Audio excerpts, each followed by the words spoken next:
Ang Blackwater ay hindi na alam ang kahulugan ng salitang panalo, dahil sila ay 10 sunod ng natatalo. Ang kanilang problema ay walang nakakaalam kung ano, oras na siguro para sila ay magpatawa sa albularyo. Iniangat palalo ng San Miguel ang kanilang posisyon sa standing, at gusto nilang siguraduhin na makukuha nila ang twice-the-beat advantage pagdating ng playoffs.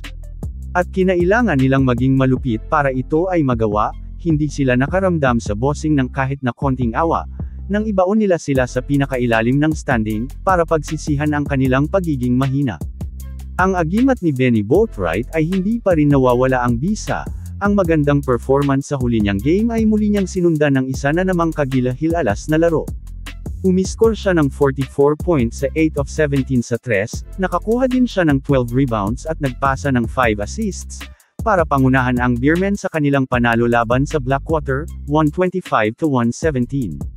Nagdagdag naman si CJ Perez ng 15 points, ang lahat ay sa first half, 10 points naman kay Don Troliano, 14 kay Terrence Romeo, at 11 points para kay Junmar Fajardo sa kanyang muling pagbabalik.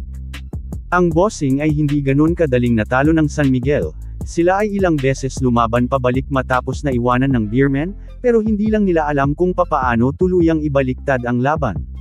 Pinangunahan sila ni Chris Ortiz na marahil ay nilaro ang kanyang pinakamagandang game sa PBA, gumawa siya ng 43 points with 6 of 12 sa 3-pointer, mayroon din siyang 15 rebounds at 5 assists. 9-2 run ang ginawa ng Beermen sa natitirang 2 minuto ng opening frame, upang wasakin ang 5 kalamangan ng bossing at kunin ang 2 abante papuntang second period. Ang 9 na puntos sa kanilang rally ay nanggaling lahat sa 3-point area, 2 ang kay Boatwright at isang buzzer beater ni Jaren Teng, para tuldukan ang period. Ang Blackwater ay naiiwanan lang ng 2 puntos sa kalagitnaan ng second, subalit ang San Miguel Beermen ay unti-unting kumalas habang papalapit sa halftime. Sa pangunguna ni CJ Perez na mayroong 12, at si Boatwright na gumawa ng 10 sa period, tinapos nila ang first half na nakabuo ng 12 kalamangan. Ang San Miguel na umabante ng hanggang 17 sa third quarter ay dinikitan sa 5 ng bossing sa ika-4 at kalahating minuto, pero hanggang dun lang sila pinayagan ng SMB at muling iniwanan ng 12 papasok ng huling quarter.